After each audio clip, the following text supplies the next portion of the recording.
Bismillahirrahmanirrahim. Salah satu adab dari makan yang diajarkan oleh Rasulullah SAW yaitu dengan menjilat jari tangan kita setelah selesai makan sebelum dicuci tangannya atau dilap. Sebagaimana kata Rasulullah SAW, "Idza akala ahadukum ta'ama," jika salah seorang di antara kalian sedang makan, "fala yamsah yadahu hatta yal'aqaha aw yul'iqaha." Maka janganlah kalian itu mengusap tangan sebelum ia menjilatnya atau yang lain menjilatnya.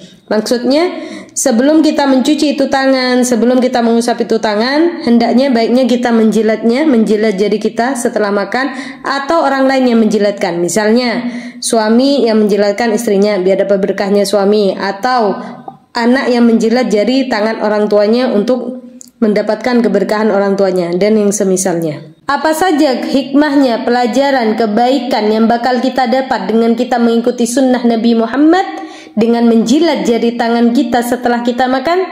Ada 5 yang akan kita jabarkan di sini, manfaat atau kebaikan yang kita dapatkan dengan menjilat jari tangan kita.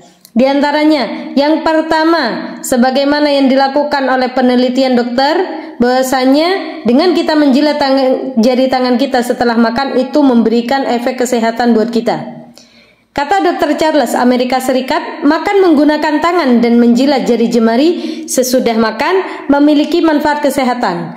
Asal sebelum makan mencuci tangan terlebih dahulu. Ya, di sini sunnah Nabi juga ya. Jadi sebelum makan mencuci tangan dahulu. Baru setelah makan ketika kita menjilat jari jemari kita, maka di situ mendatangkan kesehatan buat kita. Apa itu?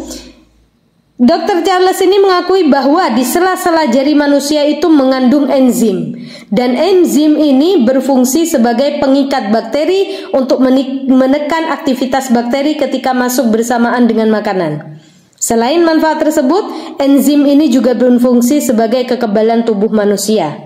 Intinya dalam segi kesehatan, dengan kita menggunakan tangan, kita makan menggunakan tangan dan kita menjilat jari jemari kita setelah makan, itu bisa meningkatkan kekebalan tubuh dan melancarkan pencernaan kita. Itu baru salah satunya ya. Yang kedua yaitu menghindari daripada sifat mubazir, sifat membuang-buang makanan walaupun hanya 1 butir ya.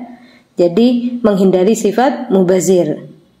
Yang ketiga, menghargai, mensyukuri rezeki dari Allah Subhanahu wa taala walaupun 1 butir nasi. Karena walaupun 1 butir nasi itu tidak akan sampai kepada kita kalau bukan karena rezeki dari Allah Subhanahu wa taala. Jadi bersyukur dengan rezeki yang Allah berikan kepada kita walaupun dengan 1 butir nasi. Dan yang keempat, yang pelajaran yang bisa kita ambil, bisa jadi sisa butir nasi yang ada di jari kita itu, di situ Allah meletakkan keberkahan daripada makanan kita. Karena setiap makanan itu adalah rezeki, dan kita nggak pernah tahu makanan yang mana yang Allah kasih keberkahan di dalamnya. Bisa jadi yang tersisa di piring kita, atau yang tersisa di jari jemari kita. Dan yang terakhir, pelajaran yang bisa kita dapat dengan kita menjilat jari jemari kita, kebaikan yang bisa kita dapat, yaitu kalau masih ada sisa makanan, walaupun yang ada di jari kita itu kemudian terbuang percuma tanpa kita menjilatnya, itu bisa jadi santapan dari setan. Kalau kita kebiasaan membuang-buang makanan, baik yang ada di jari kita atau yang ada di nampan piring kita, maka setan itu bisa menjadi gemuk dan menjadi lebih kuat dengan makanan yang kita buang tadi, termasuk yang ada di jari jemari kita. Sehingga ketika setan itu menjadi lebih gemuk dan lebih kuat, dia akan mengganggu seisi rumah kita. Na'udzubillah min dzalik. Maka salah satu penyebab rumah tangga itu sering terjadi perselisihan, cekcok, karena di situ terdapat setan di dalamnya.